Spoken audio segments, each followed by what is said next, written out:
Yeah, it was, and Diego Jota, I mean, been out a lot, injured early start of the season, and to welcome him back just gives him that extra boost. And I love the way he just drifts into the box. He's such a brilliant header of a ball for a relatively small Premier League player. His timing's impeccable. And give them another option as that kind of number 9, right? Yeah, and that's what it's all about. Like, obviously, like we mentioned, Mo Salah, Cody Gakpo, and the more players you can get on 10, 12 plus goals, the closer you're going to be. We love being live because we've got some breaking news for you just now. Bournemouth have taken the lead against Newcastle. Clive with the goldie on. Are you surprised at that?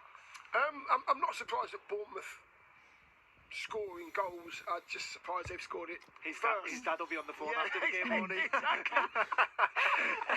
I want to talk to you actually with some strikers, and we're talking about goals. Erling Haaland signing a new contract and a short-term contract, just the 9.5 years. What did you make of that?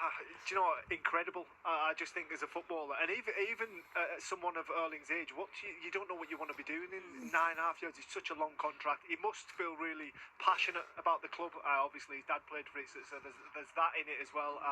But yeah, I think it's put a lot of fear in Premier League defenders. How old is he now then? He's still only like 20. By the time he finishes that contract, he'd be like 34 or something. I don't know if I've just put years on. Oh, yeah. Surely you don't need that long, Erling. Okay, it's time for Focus at 50 now. We wanted to stay on the Brentford theme, but sorry, Brentford fans. This was when times weren't so good about 20 years ago.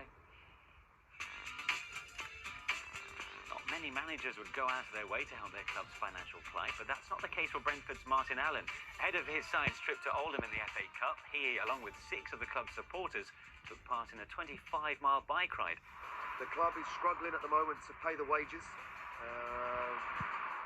and I think it's hopefully to raise the awareness, not only our football club, but all the clubs at the lower levels are struggling to pay their way. And rather than sit back and just let it happen, I decided to get on my bike and do something about it.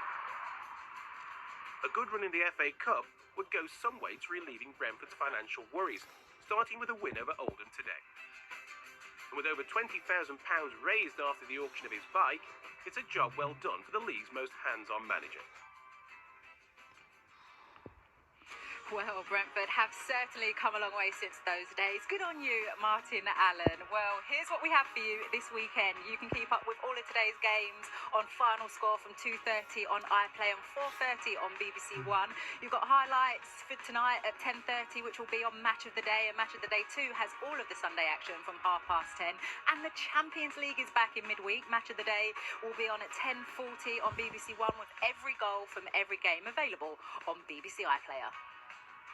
The UEFA Champions League on BBC iPlayer.